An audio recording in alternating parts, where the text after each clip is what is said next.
Hello বন্ধুরা, চলে এসেছি আমি তোমাদের পারমিতা দিদিভাই আর একটা নতুন সারাদিনের পুরো ফুল ব্লগ নিয়ে। তো কেমন আছো জানিও তোমরা সবাই, আশা করি তোমরা খুব ভালো আছো। আমি কিন্তু আজকে বাজারে চলে গেছিলাম আর অনেক বাজার থেকে মাছ নিয়ে চলে এসেছি। দেখতেই পাচ্ছ ছোট মাছ, পাবদা মাছ আর চিকেনও ছিল, একটু চিকেন রান্না করলাম।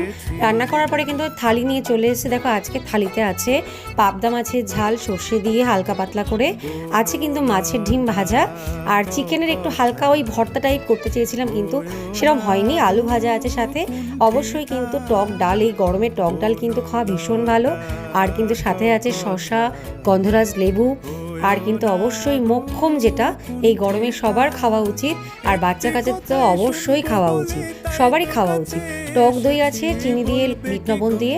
আর এদিকে কিন্তু মিমো কিন্তু আলু ভাজা খাচ্ছে ওরা। আর আমার ভাইপোও চলে এসেছিল, মা গেছিল দিশাতে চোখ দেখানোর জন্য। আর এদিকে কিন্তু এসি চালিয়ে দিয়েছি কারণ গরম প্রচণ্ড পড়েছে। এদিকে বাইরে প্রচণ্ড তাপমাত্রা, এদিকে ঢুবু রানী ওদেরও প্রচুর কষ্ট হয়, কিন্তু সাশ্রয়টাও করতে হবে কারণ একার সংসারে সিঙ্গেল মাদার হিসাবে আমাকে কিন্তু অপচয় করলে হবে না, সেহেতু একটু হিসাব করে ইলেকট্রিক বিলটা চালাতে হচ্ছে। আর এদিকে কিন্তু মিমো কিন্তু খাবার নিয়ে বসে গেছে। ও কিন্তু মাছ খেতে বরাবরই ভালো লাগে, ওর বাবার মতোই হয়েছে, মাছটা ওর ভীষণ ভালো লাগে। যাই হোক, খাওয়া দাওয়া শেষ করে আবার চলে আসলাম মায়ের কাছে। মা চোখ দেখিয়ে চলে এসছে আর এদিকে আমি ভাইপোকে নিয়ে চলে এসেছিলাম। এদিকে কিন্তু আমার মায়ের গাছে দেখো কত কত বেগুনের চারা এসছে। বেগুনের থেকে মানে বিচি থেকে বেগুন হয়েছে, সেই বেগুনগুলো কিন্তু মা তুলে ফেলে দিয়েছে। আর ভাইপো কিন্তু ডেকে আমাকে দেখালো যে পিসি আসো আসো আসো, দেখো কত নিচুতে একটা আম গাছে আম হয়েছে।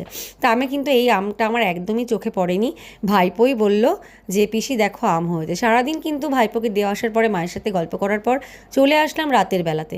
রাতের বেলায় এসে দেখলাম বাড়িতে কিন্তু ভাত প্রায় একদম মানে খাওয়ার মতো নেই, তাই তাড়াতাড়ি করে জল দিয়ে দিয়েছিলাম ভাতে, ঠান্ডা জল মিশিয়ে সুন্দর করে ভাতটা একদম টাটকা করে, মানে টাটকা হয়ে গেছিলো আর কি, এতটা মজেও নি। আমি ভাবলাম তাহলে গরমা গরম আলু ভাজি করি, আলু ভাজির সাথে পেঁয়াজ কাঁচা লঙ্কা দিয়ে সুন্দর করে কিন্তু ভাতটাকে মাখালাম। আর এটাই কিন্তু খেয়ে আজকে দিনটা শেষ করব। আর এরকম রাতের বেলায় কিন্তু এরকম গন্ধরাজ লেবুর সাথে কাঁচা লঙ্কা পেঁয়াজ দিয়ে পান্তা ভাত কিন্তু জাস্ট জমে যাবে। আর এরকম পান্তা ভাত খেলে মানে রাতে ঘুমটাও খুব ভালো হবে আর সকালের ক্লান্তিটাও আর থাকবে না, ফ্রেশভাবে উঠতে পারবো। আর সারাদিন ক্লান্তি মানে থাকার পরে না, মানে দুপুরে সন্ধ্যার দিকে একটু ঘুম আসে, রাতে আর শুলে ঘুম আসে না।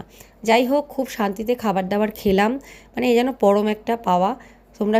তোমরা খেও পান্তা ভাত, এটাই বলবো, কারণ যতই বড়লোকের খাবার আসুক না কেন, মাছ ভাত মাংস যেগুলো দুপুরে দেখালাম, কিন্তু এই স্বাদের ভাগ হবে না। ঠিক আছে, এই স্বাদের কিন্তু ভাগ হবে না, যেটা শরীর সুস্থ রাখবে, ভালো থাকবে। আর যারা ভিডিওটা দেখছো তারা একটু লাইক করে দিও, সাবস্ক্রাইব করে দিও, এটাই বলবো। ধন্যবাদ সবাই ভিডিওটা দেখার।